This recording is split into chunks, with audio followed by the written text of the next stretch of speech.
Welcome. I'd really appreciate if you could drop a comment with your thoughts and reactions as you listen. Your feedback helps me craft better stories for you. Jake adjusted his headphones and lowered the brightness on his monitor as the hour grew late. A nightly ritual had formed, waiting until his parents' lights went out before slipping into the secret corners of the internet where mysteries lurked in the darkness. Tonight, like many others, found him wandering anonymized message boards in search of intrigue. Most posts discussed benign topics, but a few cryptic threads hinted at unrest just beyond perception. It was in one such dimly lit corridor that Jake paused, catching sight of something different. A notice advertised a live video feed with no description or embedded preview. Such obscure finds usually led nowhere or showed mundane scenes. Curiosity compelled Jake to click anyway. The loading screen seemed to take an eternity before resolving into grainy imagery under the glow of a full moon. Tall trees surrounded a small, isolated home, situated deep in stretching woodlands. No light shone from within and only hushed forest sounds carried on the audio. Jake stared, struggling to discern the purpose of this anonymous broadcast from the middle of nowhere. Then, a shifting shadow in the trees alerted him. Peering closer, he discerned a hooded figure gliding effortlessly between the trunks, tracing a stealthy approach towards the house. Panic rose in Jake's throat as the stalker merged with deeper shadows near the dwelling and halted, indistinct yet watching. Minutes dragged by with no change, yet Jake found himself unable to look away from the intruder or the vulnerable home. When at last the prowler stepped from obscurity towards the windows, Jake barely suppressed a gasp. Hood tilted just so. Features remained hidden as probing eyes scanned the interior through glass, seeking what? Unaware residents presumably slept within, ignorant of the menace standing silent vigil. Just as Jake gathered courage to contact authorities, the hooded one retreated into darkness once more. Breath held, he waited for any reemergence, only allowing release when minutes later, nothing further occurred. The livestream ended without closure or identifiers to trace. Sleep evaded Jake that night as disturbing questions lingered. By morning, lingering doubts had him half convinced it was all a hoax. But deep in his mind's eye, the image of that surreptitious figure endlessly scrutinized the innocent within their sanctuary in the woods, and he could not shake the sense of nameless unease. Jake returned to the message board at sunset the following day, hoping against hope that the unsettling stream had been nothing but an isolated prank. To his dismay, when he clicked the ominous thread, it automatically redirected to an active live feed from the same wilderness location. Darkness was falling under the canopy as fat droplets of rain began to patter against leaves. Mist rose from the drenched earth, cloaking the surrounds in a veil akin to the shroud obscuring the stalker's face. As Jake watched with mounting tension, a shadow separated from the fog. It was him, materializing at the perimeter of the isolated home just as night claimed the last of day's light. His manner of movement went unchanged, a ghost drifting unheard on the wind. Halting beside an open window, the intruder peered within, rain now sluicing unnoticed down his hooded form. Jake leaned closer, squinting through the grainy picture in a futile effort to glimpse details within the dwelling, or discern the trespasser's intent. As seconds dragged by, it seemed the prowler watched equally as intently, immersed in ominously deliberating some dark design. Without warning, he smoothly retreated back into the mist. Shrouded trees. Jake blew out a shaky breath, only to tense again at a rustling sound from the house. The flicker of a shadow passed behind illuminated panes, and his blood froze. Someone was within, oblivious to the predatory eyes that had surveyed them, but moments ago. Jake frantically scanned the anonymous forum post and live feed for any clue to the location, desperate to rouse help. As his searching fingers flew across keys, the hooded figure emerged once more from the fog, draped fringe of the woods. This time, with chilling purpose, he approached the dwelling at an unhurried stalk, reached the open window, and nimbly pulled himself over the sill out of sight within the home. "No!" Jake cried involuntarily, pounding the desk in impotent panic. His cries were lost in the isolation of his darkened room, as were the offline alerts of authorities he attempted to raise, given the total lack of identifiers. Heart hammering, he remained transfixed in mute witness, as within the glowing oblong of the window, shadows played out a nightmare drama with him as helpless spectator. Forms ghosted back and forth, the larger gradually bearing down on the smaller within the frames of normalcy, now turned claustrophobic cage. Then all movement stilled as both phantoms melted into the deeper shadows. Only silence and the pattering rain filled the feed, along with a sense of nameless dread that swelled in Jake's mind until it threatened to burst from his straining temples. He was sinking, drowning, with only the haunting question of what unspeakable acts now transpired just beyond sight in the profound dark of the remote dwelling. Days and nights crawled by for Jake with excruciating slowness, punctuated only by the obsessive researching driven by panicked necessity. He monitored the message board thread around the clock, yet it remained ominously inactive since that dreadful livestream. Each night, Jake's dreams were tortured by fragmentary flashes of the hooded figure, dragging its latest prey into merciless oblivion within walls that shifted and changed, yet entrapped all the same. By daylight, he delved deeper into anonymous corners of the internet, piecing together any clues that might pinpoint the location. Reference to rural towns in declining old-growth forest areas surfaced repeatedly across cryptic hikers' reports and shuttered communities' ghostly histories. Culling the coded information narrowed it down to a vast, largely uninhabited region, several hours from home.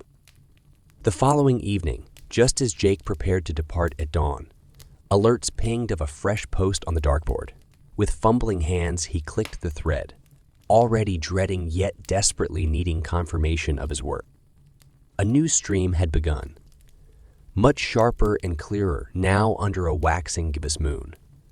His heart seized at the familiar setting, the isolated home half, consumed within the looming woods, and emerging from the forest perimeter, materializing from the very stuff of nightmares, came that relentlessly stalking shadow. This time it wasted no time in ghosting towards the dwelling, reaching a lower sill and vaulting lithely inside with chilling efficiency. Jake's headset crashed to the floor, muffled screams lost in static, as within. The smaller shadow was seized, struggling limbs pinned, before being hauled away into the grasping dark. Scrabbling for his headset, Jake watched helplessly as the live stream continued its grisly documentation. Flickers of movement gradually stilled, all noise dying to a profound silence, broken only by erratic droplets, magnified on dead leaves. Then, as suddenly as it had come, the feed ended. Only jostling colors remained where once a tableau of unspeakable crimes had been enacted beyond the range of human intervention and comprehension. Jake grabbed his backpack and raced from the house, pausing only to leave a note vaguely explaining his pursuit of a lead, before gunning his father's old truck down the winding road through paling night. His destination was the region narrowly bracketed from clues woven together through nights of frenzied research and speculation. As miles slipped past under-pounding tires, images and sounds from the stream ceaselessly assailed Jake, amid his own demons of uncertainty. Against his thundering pulse, he followed instinct and deduction, praying it would lead him in time to stop the grisly fate of the hooded hunter's latest quarry from being fulfilled under light of the next setting sun. Dawn was a pale smear against the eastern horizon when Jake's truck hurtled down the last miles of deserted highway towards the extensive tracts of wilderness. His mind raced almost faster than the engine, piecing clues with hopes of narrowing the vast hunting grounds, before nightfall could bless the hooded killer's grisly work. As tree lines swallowed the road, branches whipped and clawed at the careening vehicle like bony fingers trying to seize and drag it under. Jake shook with exhaustion and fear, pushing onward through the gloom woven thick as a shroud beneath the canopy. His manic searching paid off when ahead, a lonely homestead emerged from the grasping forest shadows. Gut instinct and recollection of the livestream imagery swelled as one, forcing Jake to brake hard in a swirl of autumn leaves. Silence smothered the world as he emerged in the yellow light of late afternoon. Not a leaf stirred on the gnarled trees, encircling the small dwelling like towering sentinels. Trepidation crawled up Jake's spine, yet he steeled himself and crossed the threshold, flashlight piercing the dusty interior.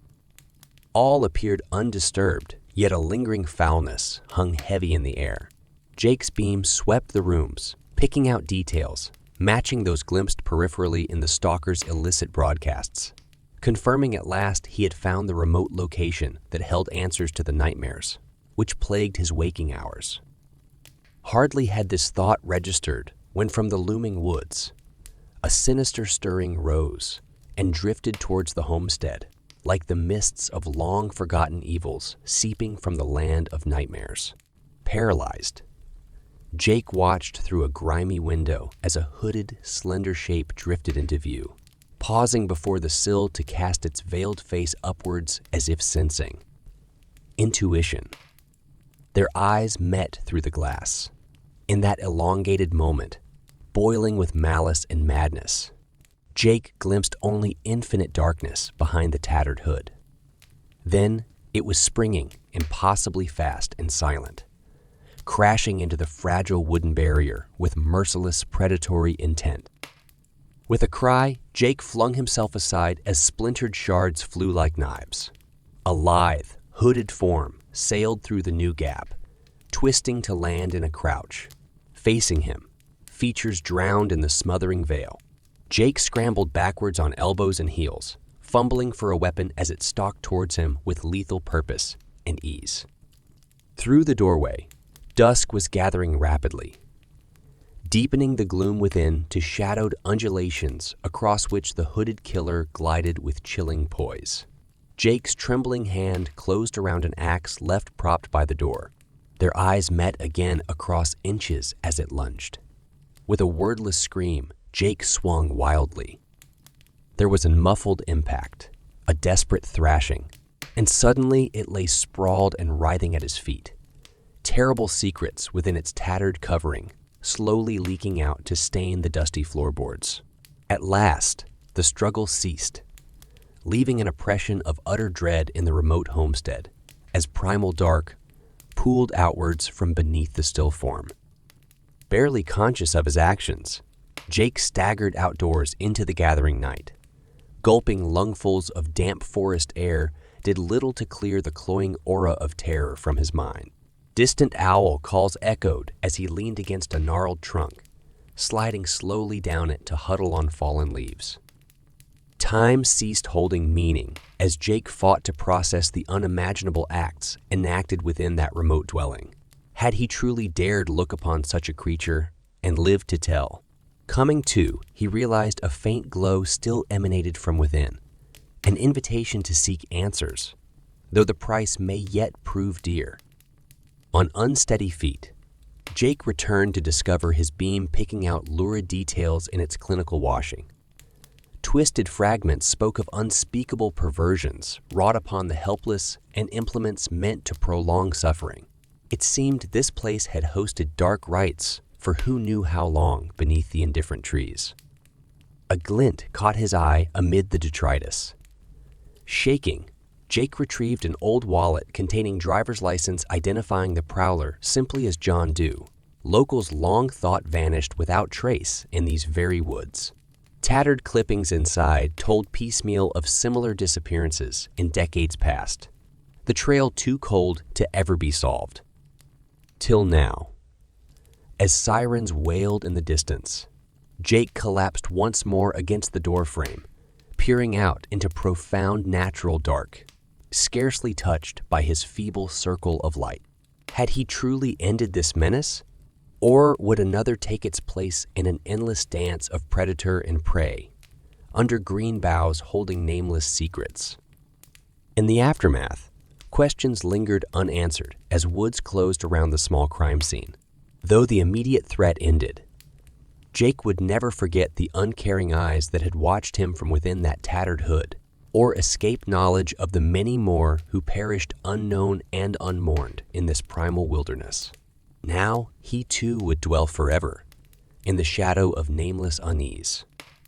On the long drive home through ancient trees grasping at the night, only one solace remained, that through his dogged hunt, at least one more unknown soul might find peace in a place so long haunted by the ghosts of those who vanished within the profound dark beneath the watcher in the woods.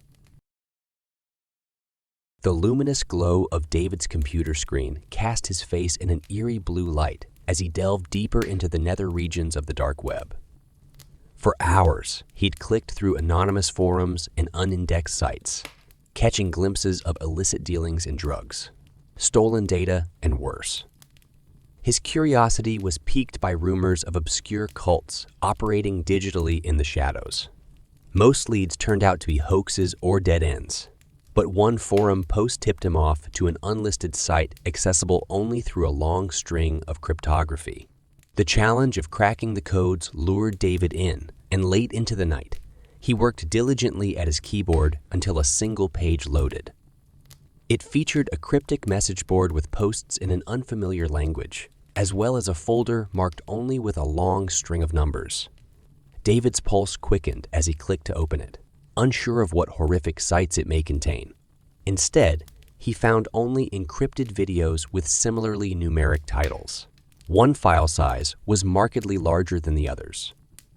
Downloading and running his decryption tools, David focused all his efforts on cracking the largest video first. Minutes dragged by as his program ran, gradual revealing more of the corrupted file beneath. When at last it completed, David hit play with a sense of dread. The lo-fi video showed a dim room captured by a shaky stationary camera.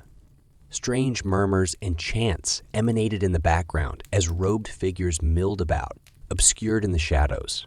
Then the scene took a dark turn as two cultists dragged in a struggling person, their muffled screams barely audible underneath the cacophony. David watched in horrified fascination, unable to pull his eyes away, as the robed figures restrained their captive upon an altar. A robed man stepped forward, brandishing a glinting blade, and David knew with sickening certainty what was to come next. Sharp metal sliced through flesh, and the thrashing stopped. Thick scarlet fluids pooled and spilled over the edge of the altar onto the concrete floor. David reeled back from his computer, bile rising in his throat.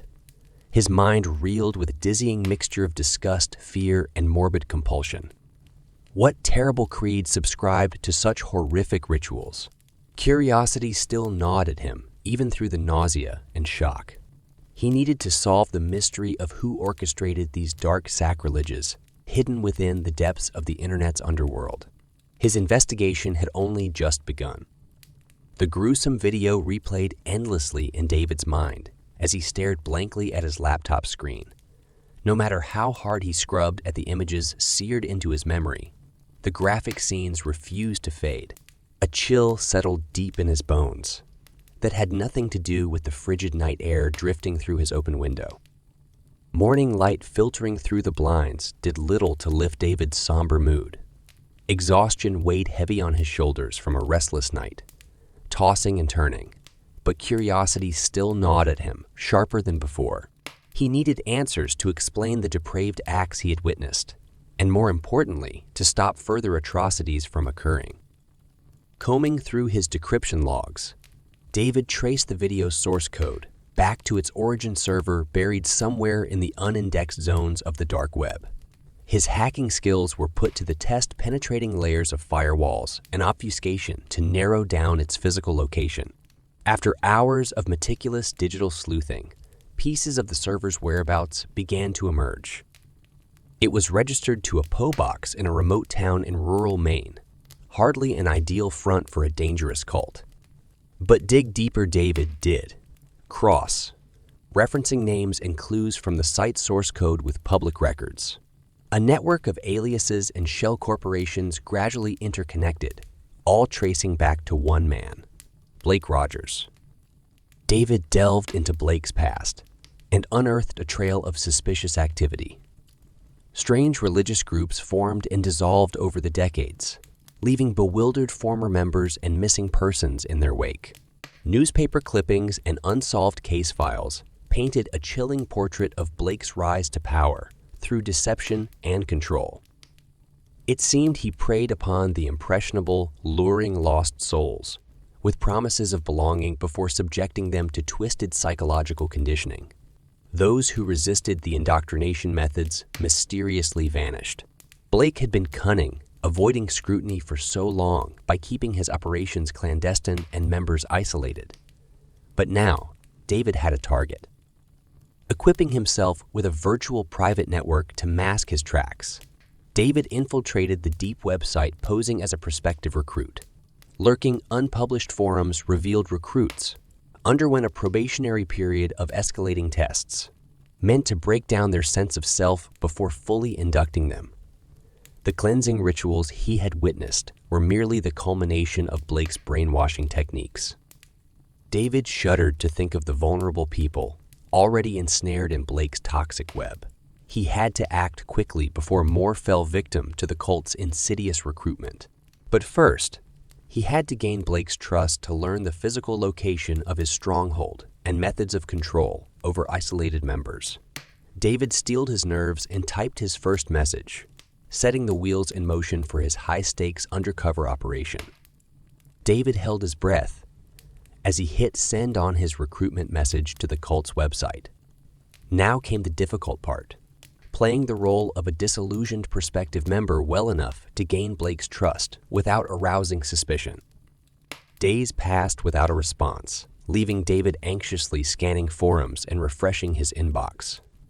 Finally, a private message appeared from the enigmatic leader himself, welcoming David to the fold with honeyed words about belonging and purpose. Messages flew back and forth as Blake probed David for weaknesses to exploit. He spun tales of societal failings and spiritual abandonment to sow seeds of doubt, praising David's insight while prodding deeper with questions. David drew from his own insecurities to seem receptive, gradually earning Blake's favor through plays at vulnerability. Soon, probationary tasks were assigned to test David's commitment to the cause. He carefully completed online research and fundraising assignments, taking care to leave no digital breadcrumbs. All the while, he covertly logged and traced each interaction, piecing together more of the cult's recruiting and financial operations. At last, Blake proposed an in-person meeting, rekindling David's doubts. Going meant exposing himself to risk, but losing this opportunity could compromise the entire investigation. He agreed on the condition it take place in a public place and was informed of an isolated spot deep in the nearby forest. Blake had converted into a makeshift chapel. The secluded clearing was eerily silent as David arrived, finding only Blake dressed in lengthy black robes poring over tattered books by firelight.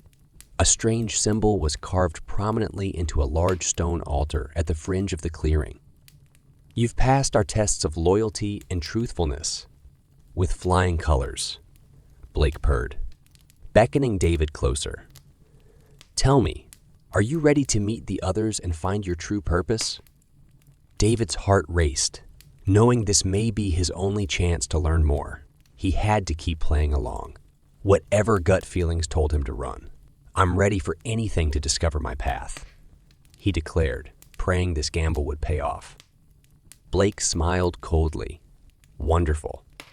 Then let the cleansing begin. The moon hung low and full, casting the forest in an eerie glow as Blake led David deeper along a winding dirt path. David's pulse quickened with each step, hoping his ruse had bought enough time to gain crucial intel. Suddenly, footsteps approached from the brush. Two robed figures emerged and grabbed David by the arms before he could react. He struggled against their vice, light grips as Blake watched with an icy smile. Struggling will only delay the inevitable. Embrace your new purpose, Blake cooed. They dragged David off the trail toward faint chanting in the distance. His mind raced for an escape, but surrounded by woods in the dead of night, options were few. The trees opened to a large clearing, staging Blake's depraved rituals. Robed followers milled about a stone altar upon which lay restraints and tools of violation. David's blood ran cold, seeing the implements up close. Blake held up a hand, halting the procession. His eyes bored into David's, searching. You seem unusually resistant. Pity, I saw potential in you. David shrieked as a sack dropped over his head, suffocating him in musty fabric. They hoisted him onto the altar amid manic chants and struggled against his binds to no avail. A slithering sound foretold the approaching of a dreaded implement. David thrashed with renewed vigor, fighting to survive long enough to expose this cult. A strangled yell cut through the chaos. The chants abruptly ceased. David stilled, straining his ears beneath the sack. Multiple thuds shook the ground in rapid succession. Rough hands tore the sack away. Blake lay dead at David's feet, throat torn open. His captors now stared down the barrel of a sawn, off shotgun wielded by a grizzled man. Easy does it, the man said calmly. Untie him and back away real slow. The cultists complied in a daze. Once freed, David scrambled off the altar, tears of relief welling in his eyes. He had narrowly evaded a grisly fate through sheer fortune. But the threat was not over yet, and answers remained elusive. The past hours were played in a blur as David watched from the shadows. Shotgun at the ready.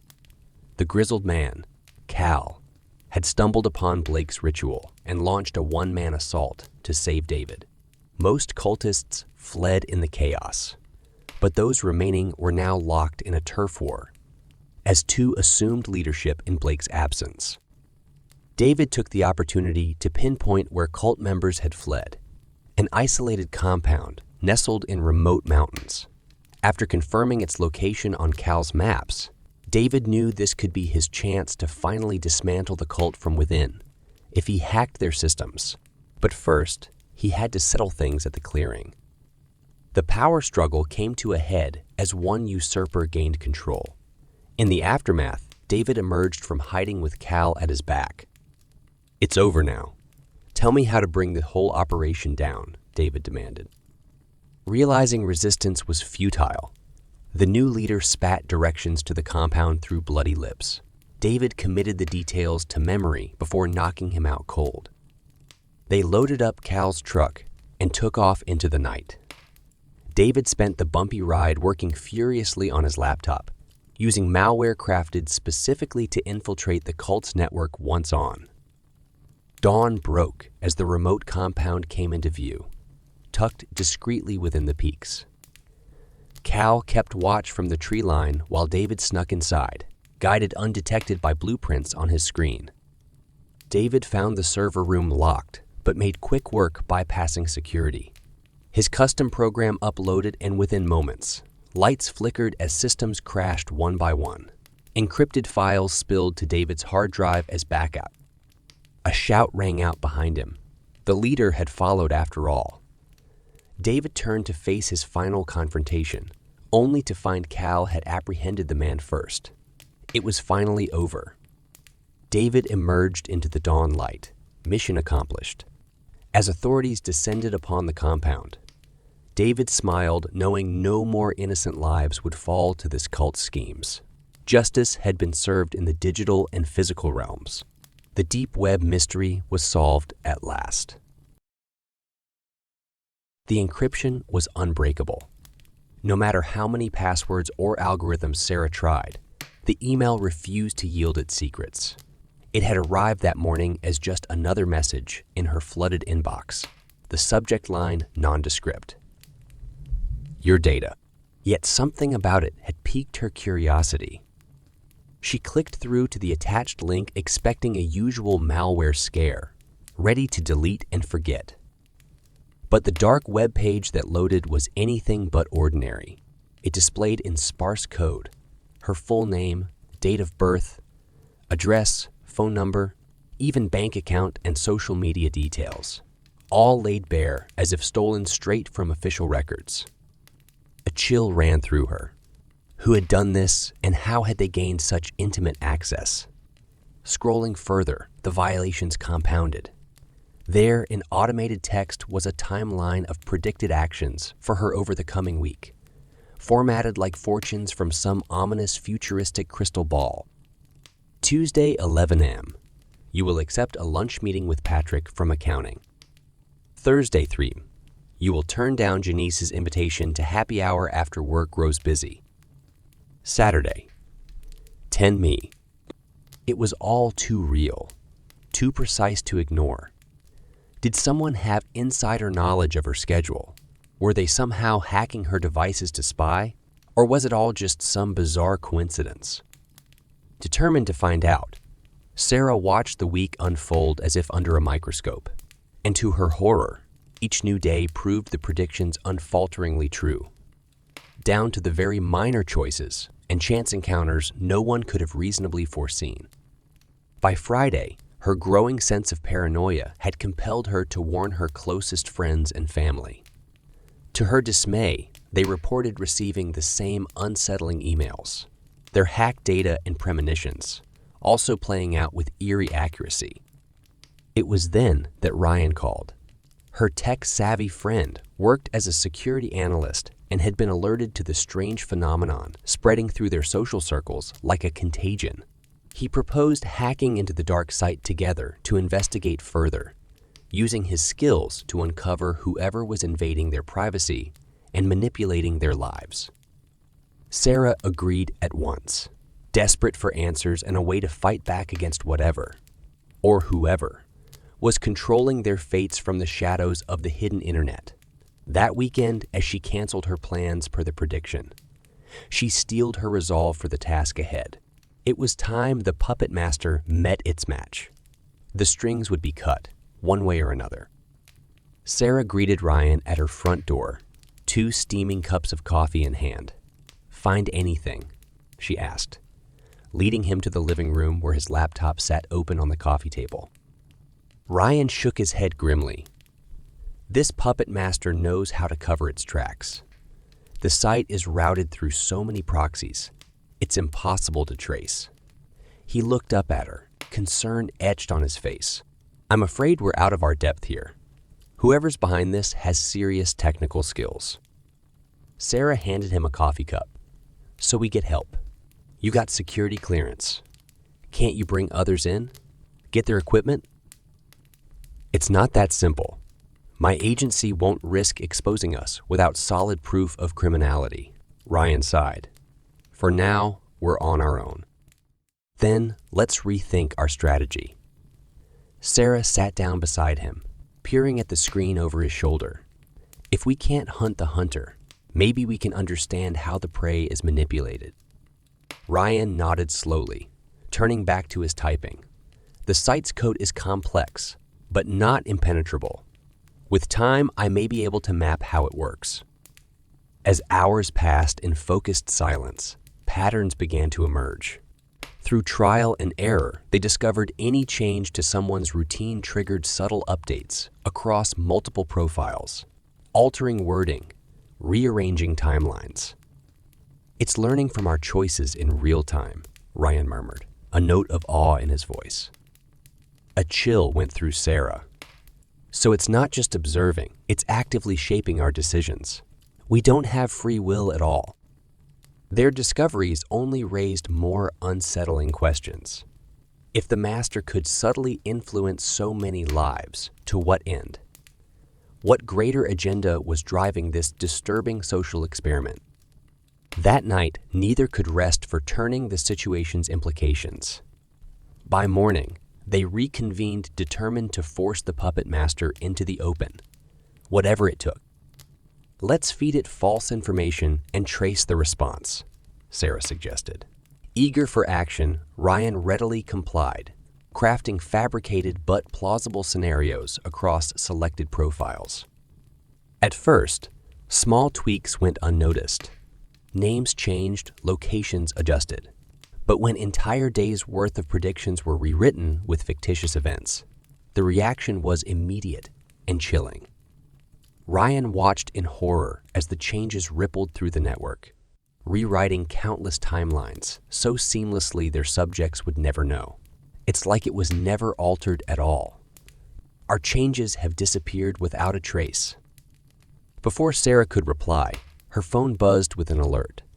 Hesitantly, she checked the message, only to see the precise details of their fabricated interactions, scheduled for later that very day. "It's countering us," Ryan said grimly. Sarah could only nod, her insides turning to ice. Their bold plan had backfired, trapping them further under the puppet master's watchful eye and control. For now, it seemed their fates, and those of their friends and family, were signed, sealed and delivered into the waiting hands of their invisible orchestrator.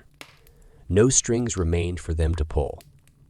Each day, the predictions tightened their hold.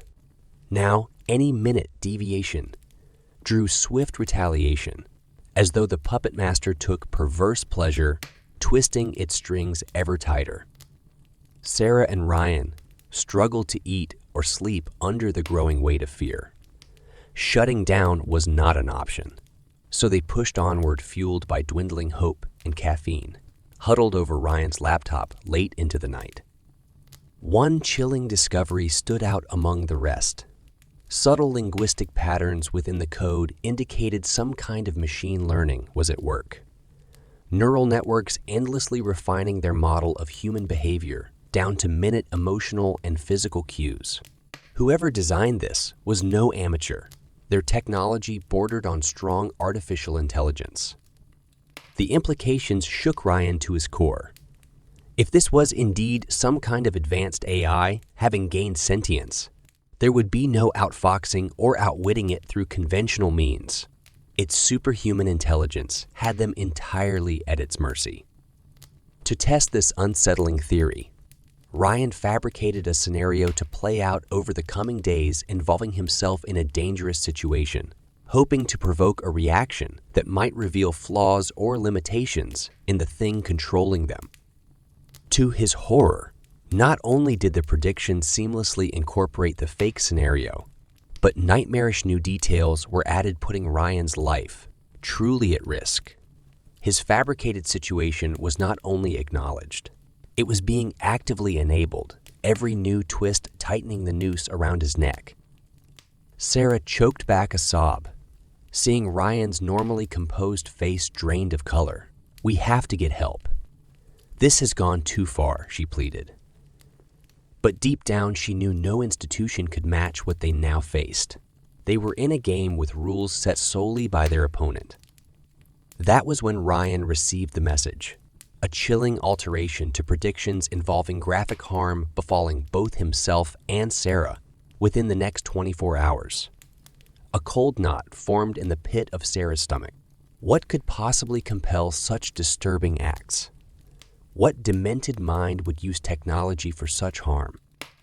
With the little freedom left to them, Sarah and Ryan doubled their efforts, hacking into the dark site, frantically piecing clues in a race against an unknown but immovable countdown. Yet, with each small victory, the AI adapted flawlessly, always staying one step ahead in a dance of puppets and puppet master that could end only in their surrender or demise.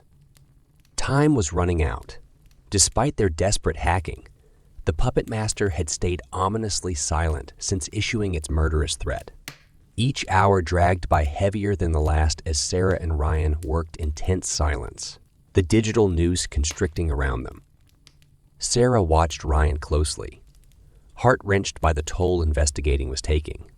Though he tried hiding it, she saw the toll written in his gaunt features, the shadows under his reddened eyes. "We have to take a break," she insisted gently. "Just an hour, please, for your sake." Ryan sighed, too tired to protest further. Together, they retreated to Sarah's porch with fresh coffee, soaking in the late afternoon sun like prisoners granted brief respite. In the comforting quiet, Ryan finally opened up. "I never expected to feel this scared, or care about someone so much. You've given me strength I didn't know I had." Sarah reached over and squeezed his hand. "You're not alone in this. Whatever happens, we face it together." Renewed, they resumed hunting with doubled resolve. Piecing clues across thousands of victim profiles, patterns emerged they had overlooked. Subtle inconsistencies, disconnected data points forming a murky map. A breakthrough came when Ryan unearthed patches of code written in an unfamiliar programming language. With further scrutiny, it revealed not machine origins, but the fingerprints of a human mind.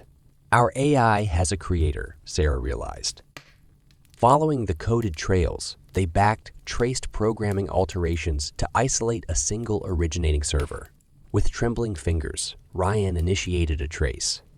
The location it revealed sent a chill through even his hardened soul. It was housed within their own government research facility, whose director had long championed developing advanced artificial technologies for national security. A place they had access, resources, and ability to monitor thousands without suspicion. The final piece fell into place, where better for a megalomaniac to conduct twisted social experiments than under the guise of fighting crimes too large for ordinary law enforcement. No wonder their AI had prowess beyond even the greatest tech corporations. A plan formed. That night, they infiltrated the facility, bypassing locks and evading patrols with the stealth of those who knew this may be their last chance at escape. Tracking the AI's core code, they traced it at last to a secret sub-level laboratory. Through the glass observation window, a lone figure sat enwrapped before wall-sized monitors, so consumed by surveilling countless feeds of lives, perfectly predictive, that he never noticed the intruders had found his lair. The director swiveled calmly to face them, an unsettling smile playing on thin lips. "So you finally come to accept your fate, like all the others," he said softly. "Well done for making it this far, my pets. But the game must end." Rage bubbled in Ryan's veins at the mockery in the man's tone. "You're insane if you think we'll go down without a fight," he spat. The director sighed, turning back to his wall of monitors. "There will be no fighting, my boy. No matter what path you choose, your destinies are written.